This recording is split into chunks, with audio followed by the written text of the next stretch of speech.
আপনি জানেন যে আমাদের বাংলাদেশের সবচেয়ে বড় রাজনৈতিক দল বিএনপি, সে তার স্থায়ী কমিটির বৈঠক করে একটি মতামত জানিয়েছে, যেখানে উনি বলেছেন অনির্বাচিত সরকারের করিডোর দেওয়ার এখতিয়ার নেই। আমি আপনার মন্তব্য জানতে চাই, আসলে আমরা কি যুদ্ধে জড়িয়ে যাচ্ছি কিনা, এবং পাশাপাশি পাকিস্তান এবং ভারতের যুদ্ধ যুদ্ধ পরিস্থিতি আমাদের ঠিক মানে ঘাড়ের উপরে শোয়ার হচ্ছে। আপনি আপনার মন্তব্য জানতে চাই এ বিষয়ে। ধন্যবাদ টিটো ভাই। তো আসলে নোবেল বিজয়ী অর্থনীতিবিদ ডক্টর মোহাম্মদ ইউনূস তিনি শান্তির মানে কথা বলবেন, এটাই তো আমরা এক্সপেক্ট করি। এবং তার মতো ব্যক্তি যুদ্ধের কথা বলবেন না, সেটা আমাদের এক্সপেকটেশন। কিন্তু অত্যন্ত আতঙ্কের সাথে আমরা লক্ষ্য করতে পারছি যে রিসেন্ট টাইমসে তিনি কিন্তু যে ধরনের কথাবার্তা বলছেন, তা থেকে মনে হচ্ছে যে তিনি হয়তো একটা যুদ্ধ হোক বা যুদ্ধের মতো একটা প্রেক্ষাপট তৈরি হোক, তিনি হয়তো সেটাই কামনা করছেন। কারণ তা না হলে কিন্তু কয়েকদিন আগে আপনি দেখেছেন যে এয়ারফোর্সের তাদের যে একটা অনুষ্ঠান, সেখানে গিয়ে কিন্তু তিনি এ ধরনের একটি কথা বলেছেন যে আমাদেরকে সবসময় প্রস্তুত থাকতে হবে।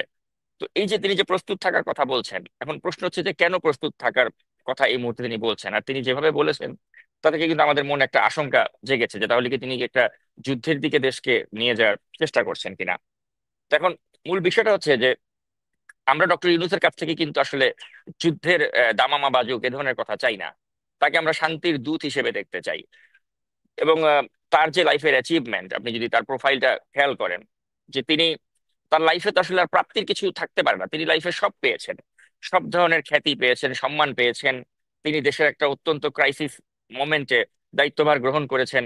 একটা সুষ্ঠু নির্বাচন আয়োজন করে তিনি চলে যাবেন, এটাই আমাদের এক্সপেকটেশন।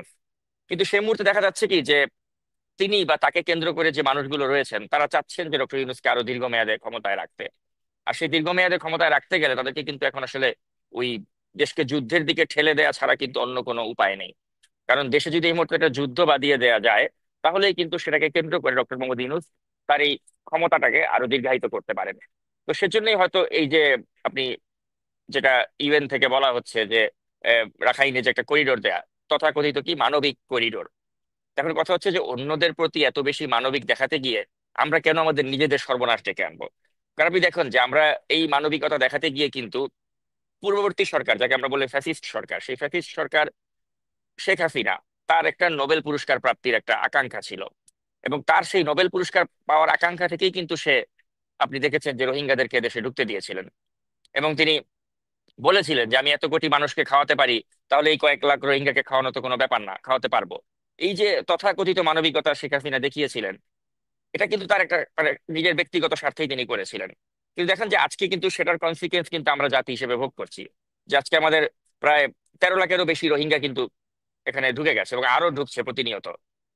এবং কয়েকদিন আগে একটা কথা বলা হলো যে 1,80,000 রোহিঙ্গা নাকি ফেরত যাবে। একটা পুরা পুরা একটা ভুয়া একটা কথা। কোনোভাবেই রোহিঙ্গা ফেরত যাওয়ার কোনো সম্ভাবনা নেই।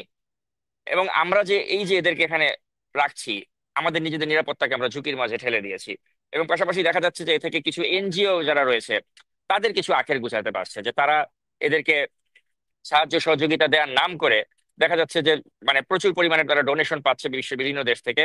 তো এনজিও গুলো তাদের একটা রমরমা ব্যবসা হচ্ছে এই রোহিঙ্গাদেরকে এখানে রেখে। কিন্তু কথা হচ্ছে দিন শেষে আমাদের বাংলাদেশের জনগণের বা আমাদের যারা জনগণ রয়েছে বা ট্যাক্স পেয়ার রয়েছে, তাদের কি লাভ হচ্ছে? এবং এই রাখাইন এই যে আরাকান যারা রয়েছে আর্মি, তাদের সাথে বিরোধে গিয়ে আমাদের লাভটা কি? আমাদের তো ব্যক্তিগত কোনো লাভ নেই। তো এখন এই যে মানবিক করিডোরের কথা বলা হচ্ছে, এই মানবিক করিডোরটা হচ্ছে একটা টোটালি আসলে ভাওতাবাজি আমি মনে করি। এটা হচ্ছে আমাদের উপর একটা চাপিয়ে দেওয়া। এখানে মার্কিন যুক্তরাষ্ট্র তারা চাচ্ছে তাদের একটা বার্মা অ্যাক্ট, সেই বার্মা অ্যাক্টের বাস্তবায়ন তারা করতে চাচ্ছে। এবং তাদের এই বার্মা অ্যাক্টের বাস্তবায়ন করার জন্য তারা বাংলাদেশকে বা বাংলাদেশের জনগণকে কিন্তু বিপদের মুখে ঠেলে দিচ্ছে। এখন কথা হচ্ছে যে আমার দেশের যিনি দায়িত্বে থাকবেন, এই মুহূর্তে ডক্টর মোদী ইউনূস রয়েছেন, তার কাজ হচ্ছে আমার দেশের জনগণের স্বার্থটাকে প্রোটেক্ট করা, দেশের জনগণের ইন্টারেস্টটাকে প্রোটেক্ট করা। তা না করে তিনি যদি ওই মার্কিন যুক্তরাষ্ট্রের তাবেদারি করেন বা মার্কিন যুক্তরাষ্ট্র তাকে যা বলে দিচ্ছে বা শিখিয়ে দিচ্ছে সেটাই তিনি বাস্তবায়ন করেন, এবং তাকে যদি এই জন্য অ্যাসুরেন্স দেওয়া হয়ে থাকে মার্কিন যুক্তরাষ্ট্র থেকে যে তুমি ক্ষমতা আরো দীর্ঘায়িত করতে পারবে, আমরা তোমাকে যেভাবে বলি ওভাবে করো, এবং তুমি এখানে মানবিক করিডোরের মাধ্যমে তুমি ওই যারা মায়ানমারের যে সামরিক বাহিনী তাদের সাথে বিরোধে জড়িয়ে যাও, আর আমরা সেই বিরোধের ক্ষেত্র বানিয়ে দিব আমাদের দেশটাকে, তাহলে তো এটা ইটস ভেরি স্যাড যে আমাদের একজন নোবেল বিজয়ী, তিনি তার ক্ষমতাকে দীর্ঘায়িত করার জন্য তিনি মার্কিন যুক্তরাষ্ট্রের সাথে এভাবে আঘাত করে থাকতে চাচ্ছেন আর দেশকে একটা যুদ্ধ পরিস্থিতির দিকে ঠেলে দিতে চাচ্ছেন। তো এখন আপনি দেখুন যে শেখ হাসিনাকে কেন আমরা এত গালমন্দ করি, শেখ হাসিনা কেন ফ্যাসিস্ট, শেখ হাসিনাকে কেন আমরা এত সমালোচনা করি? কারণ হচ্ছে শেখ হাসিনা তার ক্ষমতাকে টিকিয়ে রাখার জন্য তিনি ভারতের দ্বারস্থ হয়েছিলেন, তিনি ভারতের মুখাপেক্ষী হয়েছিলেন। আর ডক্টর মোহাম্মদ ইউনূস তিনি তার ক্ষমতাকে দীর্ঘায়িত করার জন্য তিনি এখন মার্কিন যুক্তরাষ্ট্রের সাহায্য নিতে যাচ্ছেন, মার্কিন যুক্তরাষ্ট্রের তাবেদারি করতে চাচ্ছেন।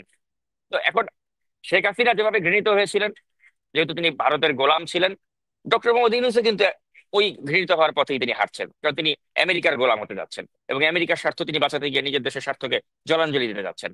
এখন আমি জানি যে আমি যে ভাষায় যে রূঢ় ভাবে সমালোচনা করছি, এভাবে কেউ সমালোচনা করবে না, কারণ ডক্টর মোহাম্মদ ইউনূস তো এখন একটা অত্যন্ত শ্রদ্ধাশীল মানুষ, সো কল্ড শ্রদ্ধাশীল মানুষ, নির্লোভ ব্যক্তি বলা হয়। তিনি কতটা লোভী এবং তিনি কতটা মানে নিজের ব্যক্তি স্বার্থকেই প্রাধান্য দেন, এটা নিয়ে আমি আজকের এই আলোচনার পরবর্তী অংশে আমি আলোচনা করব। কিন্তু আপনি এখন প্রথমে যে প্রশ্নটা করলেন আর কি, যে দেশকে যেটা যুদ্ধের দিকে ঠেলে দিতে চাচ্ছেন তিনি, এটা নিয়ে আমি যদি আমার মতামত দিতে চাই, আমি এটাই বলবো যে তিনি আসলে আমাদের দেশের জনগণের স্বার্থকে জলাঞ্জলি দিয়ে তিনি মার্কিন যুক্তরাষ্ট্রের তাবেদারি করতে চাচ্ছেন, তিনি আমাদের দেশকে একটা যুদ্ধ অবস্থার দিকে ঠেলে দিতে চাচ্ছেন। এবং এই মানবিক করিডোরটা একটা টোটালি একটা ভাওতাবাজি, এটার মাধ্যমে আসলে তিনি আমাদের দেশকে একটা অস্থিতিশীল অবস্থার দিকে ঠেলে দিতে চাচ্ছেন। এবং যখনই আপনি এই ধরনের মানবিক সাহায্যের কথা বলছেন, এটা কখনোই চীনও ভালোভাবে দেখবে না, এটা ভারতও ভালোভাবে দেখবে না, কারণ এখানে আপনি সরাসরি তাদের সাথে একটা কনফ্লিক্টে জড়িয়ে যাওয়ার সম্ভাবনা দেখা দিচ্ছে। তো এখন আমি জানি যে ডক্টর ইউনূসের যারা বট বাহিনী রয়েছে বা ডক্টর ইউনূসকে যারা 5 বছর ক্ষমতায় দেখতে চাচ্ছেন, ওই গ্রুপের সদস্য যারা রয়েছেন, তারা এখন আমাকে বলবেন যে তুমি তো তাহলে ভারতের পক্ষে কথা বলছো, তুমি তো তাহলে চীনের পক্ষে কথা বলছো।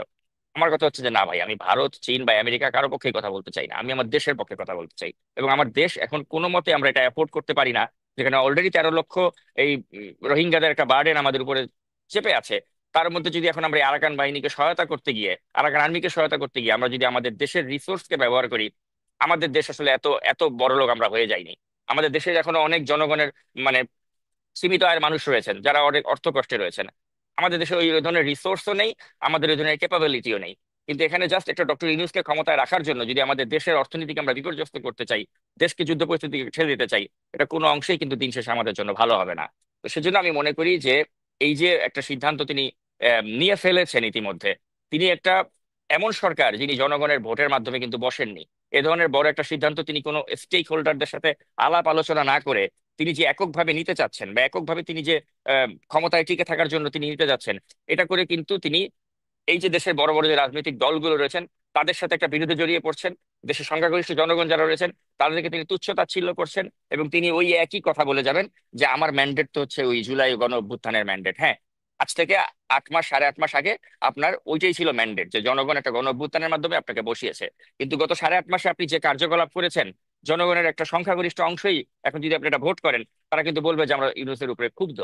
এবং ডক্টর ইউনূস এখন নিজেকে ভালো দেখাবার জন্য তাকে ওই আশ্রয় নিতে হচ্ছে যে যারা জনপ্রিয় কিছু ইনফ্লুয়েন্সার রয়েছে, জনপ্রিয় কিছু ইউটিউবার রয়েছেন, তাদেরকে তিনি নিজের পক্ষে এনেছেন। আমরা তো ভুলে যাইনি যে যেই সব ইউটিউবার এখন আজকে তার পক্ষে কথা বলছে, তিনি যখন ক্ষমতা গ্রহণ করলেন তার 1 সপ্তাহ পরের থেকেই তো সেই সব ইউটিউবার তাকে 14 গোষ্ঠী উদ্ধার করে তাকে সমালোচনা করেছিল, তাকে বলেছিল যে আপনার ওই ডায়াপার পরা অ্যাডাল্ট ডায়াপার পরা লোকজনদেরকে নিয়ে আপনি কি চালাচ্ছেন ডক্টর ইউনূস, সমালোচনা করেছিল না? আজকে সেই লোকগুলি কিন্তু নিজেদের স্বার্থের কারণে ডক্টর ইউনূসের প্রশংসা করছে, কারণ তারা জানে যে ডক্টর ইউনূসকে এখন বসায় রেখে নিজেদের ধান্দাগুলো করা যাবে। তো ওই ধান্দাবাজ শ্রেণীর লোকজন যারা 1 সপ্তাহ না যেতেই ডক্টর ইউনূসের সমালোচনা করেছিল, তারা আজকে ডক্টর ইউনূসকে ক্ষমতায় রাখার স্বার্থে ডক্টর ইউনূসের প্রশংসা করছে। তো আমরা তো আসলে এই খেলাগুলো বুঝি, আমরা তো এই ভাওতাবাজি গুলো বুঝি। তো এখন কথা হচ্ছে যে এইসব ভাওতাবাজি করে বা জনগণকে ধোঁকা দিয়ে আপনি কিন্তু ফর দ্য টাইম বিং হয়তো আপনার ক্ষমতাটাকে প্রলং করতে পারবেন, বা আপনি হয়তো কিছু মাসের জন্য বা কিছু বছরের জন্য জনগণকে হয়তো আপনি বোকা বানাতে পারবেন। কিন্তু at the end of the day আপনার কিন্তু এই ভাওতাবাজি গুলো বা আপনার এই এই অপরাধমূলক কর্মকাণ্ড এটা কিন্তু জনগণের কাছে ধরা পড়বেই, এবং আপনি ঘৃণিত হবেন এবং আপনার পরিণতি কিন্তু শেখ হাসিনার চেয়েও নিকৃষ্ট হতে পারে।